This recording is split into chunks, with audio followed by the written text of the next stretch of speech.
American president Donald ട്രംപിനെ ഒരു criminal എന്ന് വിശേഷിപ്പിക്കുകയാണ് ഇറാൻ്റെ പരമോന്നത നേതാവ് ആയത്തുള്ള അലി ഖമനേയി. രാജ്യത്തുണ്ടായ ആയിരക്കണക്കിന് മരണങ്ങൾക്ക് ഉത്തരവാദികൾ പ്രതിഷേധക്കാരാണെന്നും അദ്ദേഹം പറയുന്നു. സർക്കാർ ടെലിവിഷനിലൂടെ സംപ്രേഷണം ചെയ്ത പ്രസംഗത്തിലാണ് പ്രതിഷേധങ്ങളിൽ ആയിരക്കണക്കിന് ആളുകൾ കൊല്ലപ്പെട്ടതായി ഖമനേയി അറിയിച്ചത്. ഇറാൻ്റെ പരമോന്നത നേതാവ് ഖമനേയി ആദ്യമായാണ് ഇക്കാര്യം വെളിപ്പെടുത്തുന്നത്. ഇറാനിലെ കലാപത്തിൽ അമേരിക്കൻ പ്രസിഡന്റ് നേരിട്ട് പ്രസ്താവനകൾ നടത്തിയതായി ഖമനേയി പറയുന്നു. രാജ്യദ്രോഹികളെ മുന്നോട്ടു പോകാൻ പ്രേരിപ്പിച്ചു, പ്രക്ഷോഭകാരികളെ സൈനികമായി പിന്തുണയ്ക്കുന്നുവെന്നും ട്രംപ് പറഞ്ഞിരുന്നു. ഇറാനുമേൽ സാമ്പത്തികവും രാഷ്ട്രീയവുമായ ആധിപത്യം സ്ഥാപിക്കാനാണ് അമേരിക്ക ശ്രമിക്കുന്നത്. മരണങ്ങൾക്കും നാശനഷ്ടങ്ങൾക്കും ഉത്തരവാദി എന്ന നിലയിൽ അമേരിക്കൻ പ്രസിഡന്റിനെ ഒരു ക്രിമിനലായി കണക്കാക്കുന്നതായും ഖമനേയി പറഞ്ഞു. പ്രതിഷേധക്കാർ അമേരിക്കയുടെ കാലാൾപ്പടയാണ് എന്നാണ് ഖമനേയി പറയുന്നത്. പ്രക്ഷോഭകർ പള്ളികളും വിദ്യാഭ്യാസ കേന്ദ്രങ്ങളും നശിപ്പിച്ചുവെന്നും അദ്ദേഹം കുറ്റപ്പെടുത്തി. ഇൻ്റർനെറ്റ് വിലക്കടക്കമുള്ള നിയന്ത്രണങ്ങൾ ഇറാനിൽ ഇപ്പോഴും തുടരുകയാണ്. 2 ആഴ്ച നീണ്ട പ്രക്ഷോഭത്തിൽ 2677 പേർ കൊല്ലപ്പെട്ടെന്നാണ് അമേരിക്ക ആസ്ഥാനമായി ഹ്യൂമൻ റൈറ്റ്സ് ആക്ടിവിസ്റ്റ് ന്യൂസ് ഏജൻസിയുടെ റിപ്പോർട്ട്. ഗൾഫ് രാജ്യങ്ങളുടെ ഇടപെടൽ കാരണം ഇറാനിൽ സൈനിക നടപടി ഉണ്ടാകില്ലെന്ന കാര്യം ട്രംപ് നേരത്തെ അറിയിച്ചിരുന്നു.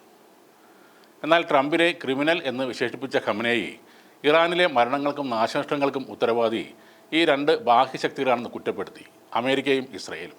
ഒരു രാജ്യമെന്ന നിലയിൽ ഈ അക്രമങ്ങൾക്ക് ഉത്തരവാദികളാണെന്ന് കരുതുന്നവർക്ക് ഒരിക്കലും മാപ്പ് നൽകാനാവില്ലെന്നും ഖമനേയി പറഞ്ഞു. രാജ്യത്തെ ഒരു യുദ്ധത്തിലേക്ക് വലിച്ചിടില്ല, പക്ഷേ രാജ്യത്തിനകത്തും പുറത്തുമുള്ള കുറ്റവാളികൾ ശിക്ഷിക്കപ്പെടാതെ പോകാൻ അനുവദിക്കുകയുമില്ല. സമീപകാലത്തെ പ്രതിഷേധങ്ങൾ വിദേശ പിന്തുണയുള്ളതാണ്. ഇറാനിൽ ആധിപത്യം സ്ഥാപിക്കാനുള്ള അമേരിക്കൻ ഗൂഢാലോചനയുടെ ഭാഗമാണിതെന്നും ഖമനേയി പറഞ്ഞു. നാണയപ്പെരുപ്പവും വിലക്കയറ്റവും സൃഷ്ടിച്ച പ്രശ്നങ്ങളെ തുടർന്നാണ് ഇറാനിൽ പ്രക്ഷോഭം പൊട്ടിപ്പുറപ്പെട്ടത്. അതോടൊപ്പം കാലങ്ങളായി ഇറാൻ ജനത നേരിടുന്ന വ്യക്തിസ്വാതന്ത്ര്യം ഇല്ലായ്മയും ലിംഗവിവേചനവും ചർച്ചയായി മാറി. ട്രംപിൻ്റെ ശക്തമായ ഇടപെടലും മുന്നറിയിപ്പുകളും കാരണം പ്രക്ഷോഭകരെ തൂക്കിക്കൊല്ലുന്നതിൽ നിന്ന് ഇറാൻ പിന്തിരിയുകയും ചെയ്തു. കഴിഞ്ഞ വർഷം ഡിസംബർ അവസാനം മുതൽ വ്യാപിച്ച പ്രക്ഷോഭങ്ങളിൽ ഇറാനിയൻ സർക്കാർ നടത്തിയ നടപടികൾ ഏകദേശം 3500 പേരെങ്കിലും കൊല്ലപ്പെട്ടതായാണ് കണക്ക്.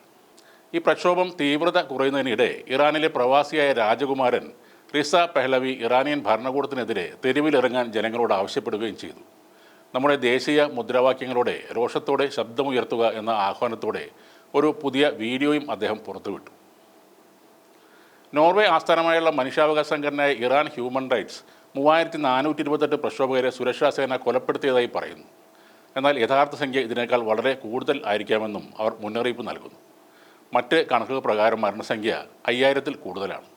ഒരുപക്ഷെ അത് 20,000 വരെ ഉണ്ടാകാം എന്നും പറയുന്നുണ്ട്. ഇറാനിയൻ സ്റ്റേറ്റ് റേഡിയോ സംപ്രേഷണം ചെയ്ത ആയത്തുള്ള അഹമ്മദ് ഖത്താമിയുടെ പ്രസംഗത്തിനിടെ പ്രാർത്ഥനയ്ക്ക് ഒത്തുകൂടിയ ആളുകളിൽ നിന്നും ആയുധധാരികളായ കാപ്പട്യക്കാർക്ക് വധശിക്ഷ നൽകണമെന്ന ഒരു മുദ്രാവാക്യം ഉയർന്നു. ഇറാൻ്റെ assembly of experts, guardian council എന്നിവയിൽ അംഗമായ തീവ്രവാദ നിലപാടുകൾക്ക് പേരുകേട്ട ഖത്താമി പ്രക്ഷോഭകരെ ഇസ്രായേൽ പ്രധാനമന്ത്രി ബെഞ്ചമിൻ നെതന്യാഹുവിൻ്റെ ഉപദേഷ്ടാക്കൾ എന്നാണ് വിളിച്ചത്. ട്രംപിൻ്റെ സൈനികരാണ് അവരെന്നും അദ്ദേഹം വിശേഷിപ്പിക്കുന്നു. അതേസമയം രാജ്യത്ത് ഇൻ്റർനെറ്റ് സ്ഥിരമായി വിച്ഛേദിക്കാൻ ഇറാൻ തയ്യാറെടുക്കുന്നതായാണ് റിപ്പോർട്ടുകൾ. ഇനി മുതൽ ഭരണകൂടം അംഗീകരിച്ചവർക്ക് മാത്രം ഇൻ്റർനെറ്റ് അനുവദിക്കുമെന്ന് ഇറാനിലെ ഡിജിറ്റൽ അവകാശ പ്രവർത്തകരെ ഉദ്ധരിച്ച് ഗാർഡിയൻ റിപ്പോർട്ട് ചെയ്യുന്നു. ഇൻ്റർനെറ്റ് സർക്കാർ പദവിയാക്കി മാറ്റാനുള്ള രഹസ്യ പദ്ധതി നടക്കുന്നു എന്നാണ് ഇറാനിലെ ഇൻ്റർനെറ്റ് സെൻസർഷിപ്പ് നിരീക്ഷിക്കുന്ന ഫിൽട്ടർ വാച്ച് എന്ന സംഘടന പറയുന്നത്. രാജ്യത്തിനകത്തുള്ള ഒന്നിലധികം ഉറവിടങ്ങളിൽ നിന്നുള്ള വിവരങ്ങളെ അടിസ്ഥാനമാക്കിയാണ് ഈ റിപ്പോർട്ടുകൾ. നിർദ്ദിഷ്ട സംവിധാനത്തിന് കീഴിൽ സുരക്ഷാ ക്ലിയറൻസ് നേടുന്നവർക്ക് അല്ലെങ്കിൽ സർക്കാർ പരിശോധന പാസ്സായ ഇറാനികൾക്ക് മാത്രമേ ആഗോള ഇൻ്റർനെറ്റിൻ്റെ പരിമിതമായ പതിപ്പിലേക്ക് പ്രവേശനം ലഭിക്കൂവെന്ന് ഫിൽട്ടർ വാച്ച് മേധാവി ആമിർ റാഷിദി പറയുന്നു. ശേഷിക്കുന്നവരെ ഇറാനിലെ ദേശീയ ഇൻ്റർനെറ്റിലേക്ക് പരിമിതപ്പെടുത്തും. ഇത് പുറം ലോകത്ത് നിന്ന് വിച്ഛേദിക്കപ്പെട്ട ആഭ്യന്തര സമാന്തര ശൃംഖലയാണ്. 2 ആഴ്ചയായി തുടർന്ന ഭരണവിരുദ്ധ പ്രക്ഷോഭങ്ങൾക്ക് പിന്നാലെ ജനുവരി 8-നാണ് ഇറാനിലെ ഇൻ്റർനെറ്റ് ഷട്ട് ഡൗൺ ആരംഭിച്ചത്.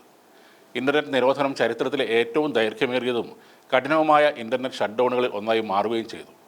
2011-ലെ ഈജിപ്തിലെ പ്രക്ഷോഭകാലത്തെ ഷട്ട് ഡൗണിനെ ഇത് മറികടന്നിരുന്നു. മാർച്ച് 20-ന് പേർഷ്യൻ പുതുവർഷമായ നൗറോസ് വരെ ഇൻ്റർനെറ്റ് പ്രവേശനം തടയുമെന്നും ഒരു സർക്കാർ വക്താവ് പറഞ്ഞതായി ഇപ്പോൾ റിപ്പോർട്ടുണ്ട്.